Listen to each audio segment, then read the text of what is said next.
You're free to go. Well, thank you, John. Good afternoon, everybody. My name is Samir Najdi.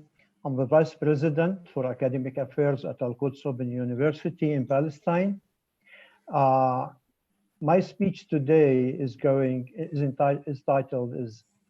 Self-Study Courses and Exams in Remote Areas Enhanced by Mobile Apps at Al-Quds Open University in Palestine. Before I start, I really would like to thank all of you guys who were in charge of this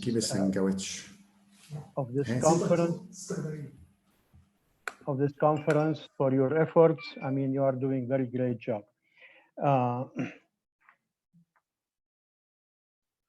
I will start with an outline.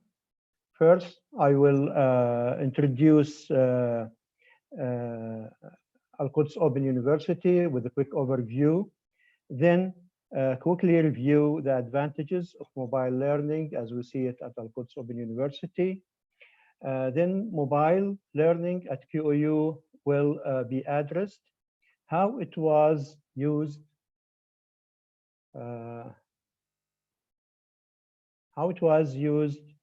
during the closure due to the COVID-19 pandemic. Then the resources that were made available to students and how mobile learning made it possible for QOU to ensure the continuity of the educational process and how it helps students to complete their classes and take their exams. Finally, I will talk a little bit about the lessons learned from this experience.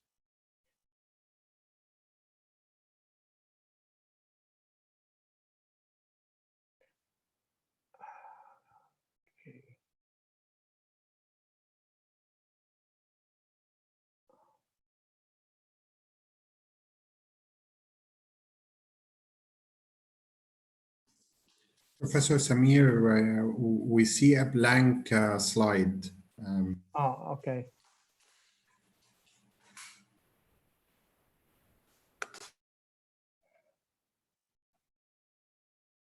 Okay, here we go.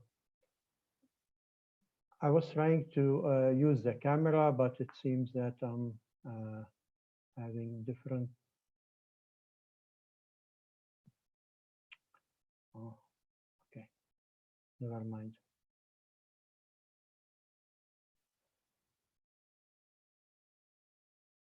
Okay, excuse me about this. Okay, well, QOU, since its inception, it utilized the open learning model and utilized a blended learning approach. The reason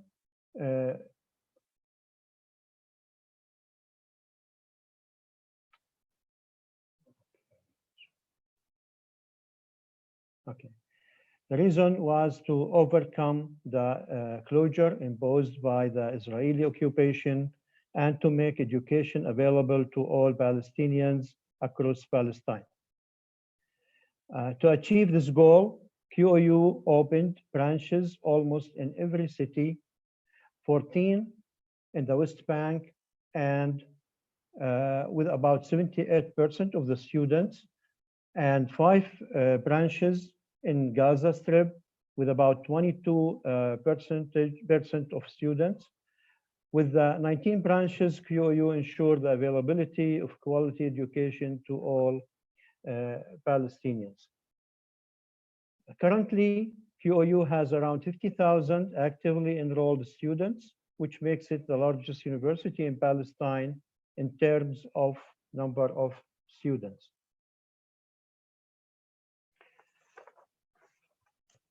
To support students and faculty needs, QOU has invested in its IT infrastructure, where we have full connectivity between its branches and the main headquarters in Ramallah, and the internet backbone of about 1.5 gigabytes per second.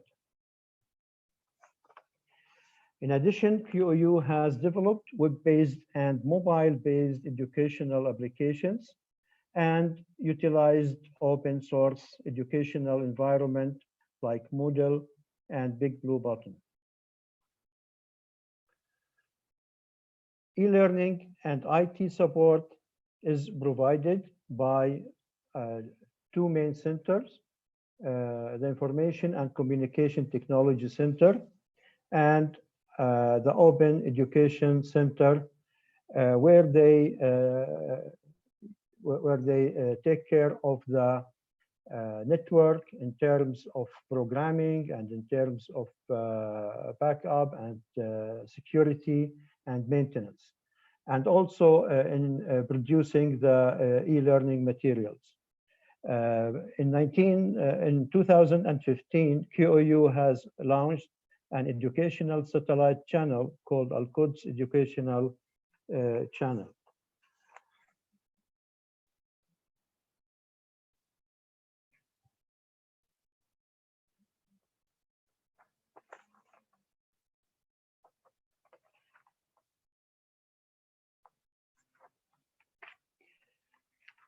Okay, we'll talk about mobile learning at Al-Quds Open University. We know that mobile learning refers to the utilization of mobile devices like tablets, laptops, smartphones, and personal digital assistants in education through mobile apps or web-based educational resources. Here we have, this is the most recent, I guess, mobile phones, but I will just give you a picture of the first mobile phone. Okay, now you can see that we have moved a long way since the first mobile phone. This is a joke, just to make the atmosphere a little bit nicer. Advantages of mobile learning. First of all,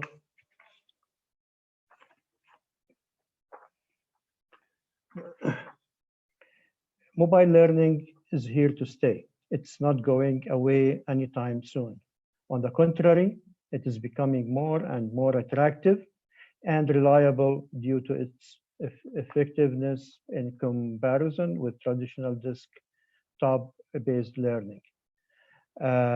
Mobile devices give the learners a huge flexibility, especially the time flexibility, where they can access the phone at their convenience. Mobile devices also can help overcome the internet connectivity issues. DSL in Palestine is not available in all areas. However, 3G and 4G can be used as an alternative to access the internet. In addition, mobile devices can help overcome electricity instability, especially in Gaza and remote areas, where it's not, you don't have electricity all the time, especially in Gaza Strip. They have it only for a few hours a day, and this makes it a big problem for them. Once mobile devices are charged, they last for hours, allowing users to stay online during power down times. Educational content such as videos and presentations can also be downloaded and used for later use offline. Mobile education apps can also be used to allow interactive learner experience.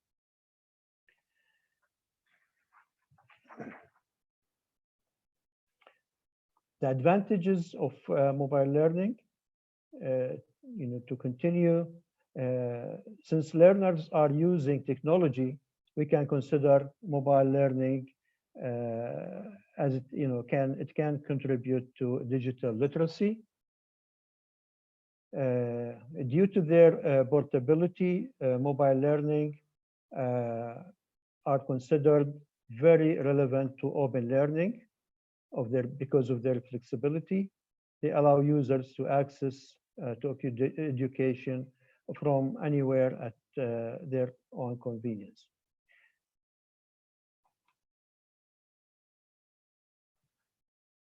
This accessibility made mobile learning a major player in the continuity of the learning process during the closures. The closures can be due to human factors or maybe natural factors. Recent studies have shown higher engagement, collaborative learning, better completion rates are associated with the using mobile learning. Mobile learning at QOU during the closure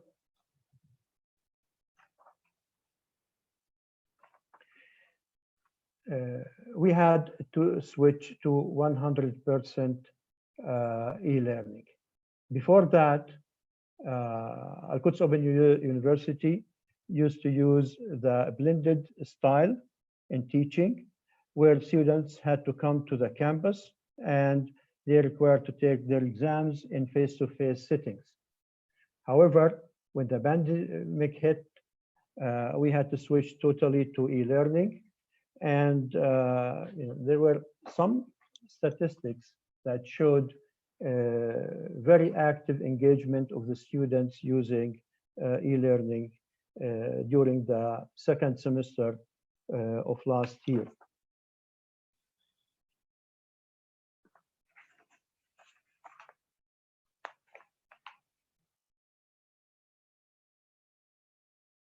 Okay. Okay, the challenges we faced, as I mentioned earlier, there are shortage of internet services and electricity, especially in the remote areas where it's it is not always available, and this was a big challenge for the university because we conduct our exams centrally. That means all students, regardless of their location, they have to take the same exam at the same time, regardless where they are, as I mentioned. And this makes it a big challenge for those who may lack, internet service or electricity.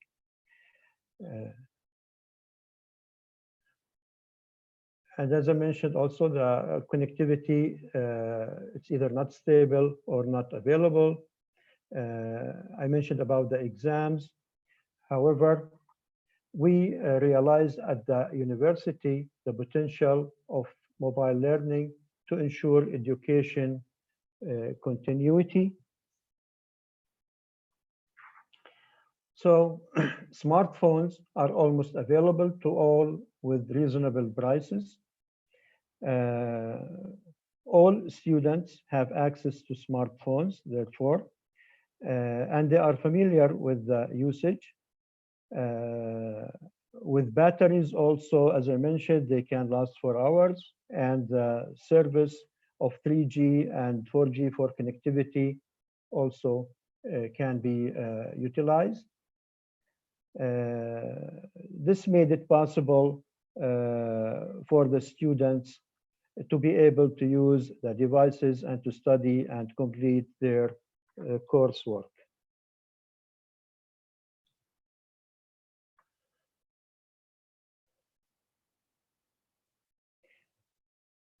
Smartphones, they support voice and videos. This is why the students were able to communicate using the voice and the video with the faculty and technical support to obtain help and to access educational online resources.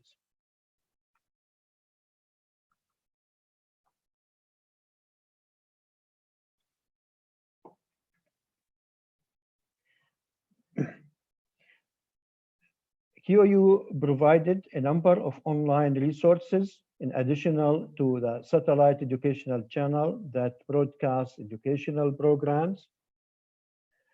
Some of the resources that are available to students at QOU can be accessed using the mobile devices. And some of these resources are, first, the eCourse website. This website provides access to recordings of live class sessions. Recordings are organized by course number and title, and they are available for almost all courses. Students can log in to this website and can search for a particular course by name and or by title. Recordings can be played back on any mobile device and are accessible 24/7, giving the students the flexibility to access class materials at their own convenience from anywhere.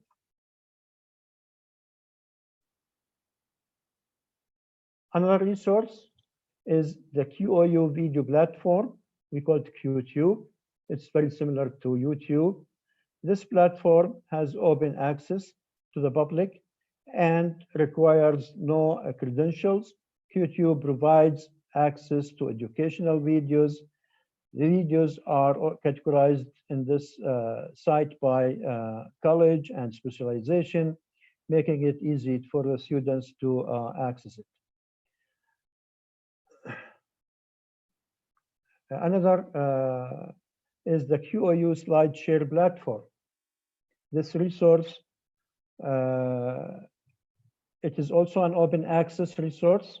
It provides slides and short videos to educational materials, such as experiments, materials to review, and so forth. The educational material is categorized also by college and specialization and course in this resource. The educational video library, it provides videos that can be downloaded and played later offline. The self-learning courses, QU provides a number of self-learning courses. They are just like the MOOCs, but they don't require internet and they can be downloaded to the computers, or they are also on Google Play.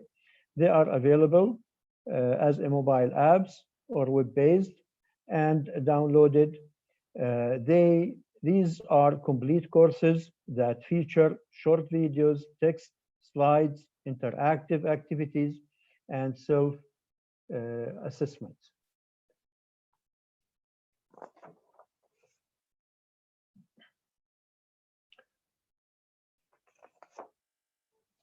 The academic portal. The academic portal is used for various activities for the students. Among them is taking the exams. As I mentioned, we use centralized exam systems, so students have to log into the academic portal as all sections of a certain course are required to log in and take the exam at the same time, regardless of their location.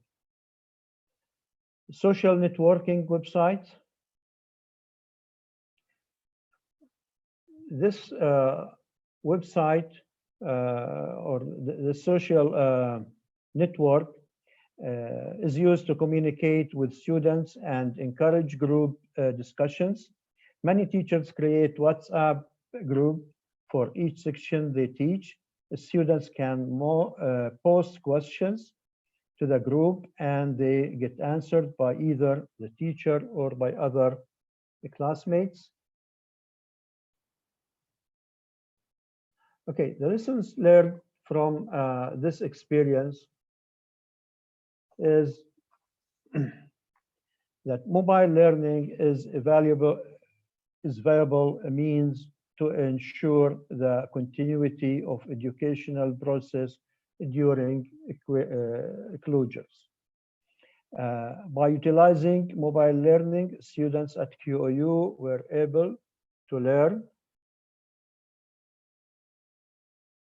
interact with teachers and complete all classwork, including activities and assignments and exams right on time. Also, they have access to course materials anywhere at any time. Students learn at their own pace, ensuring student-teacher and student-student interaction through the social networks. Improve digital literacy as they are using technology for both students and teachers. And most importantly, students at the end, especially in remote areas and in Gaza, where our concern was, they were able to complete their classwork, finish their activities, finish their exams, and finally graduate. We had at the second semester last year, we had several thousand students have graduated from the university, and without this method, and otherwise they would, have not graduated. And during also the summer session, mobile learning and e-learning was used, and it was a savior to our students. Thank you very much. And if there are questions, I'll be glad to answer them. Thank you, Professor Najdi. I'm here with you if anyone would like to post a question on the Q&A session. Professor Najdi, I personally have a question until one of our attendees post one. What was your strategy in terms of cheating since you allowed students to take exams from home? Okay, this is a major concern actually for whenever you have, whenever you have students taking exams at their, from their home without proctoring. This is always a possibility, students that will cheat. In our case, what we did is that we have designed an exam program where the professor, download, hundreds of questions. It's just like multiple answer questions, and this program gives every student different form of the exam. It's just each exam for each student is different from the other. The other thing is that we have 30 questions that they have to answer, and they have only 60 minutes. When they answer the question, they cannot go back to it, and sometimes if they have to go back to it, they are wasting so much valuable time. So with these factors, we kind of controlled the cheating part. I'm not saying that it was not, that it did not happen, but at least, for minimum. And also who tried to cheat and, look for the answers, they were wasting their time. After 1 hour, the exam will close, and they will not be able to, to access it. And thank you very much for that, Professor Najdi. Sure. Okay, I think we still have another 5 minutes before our next presenter. So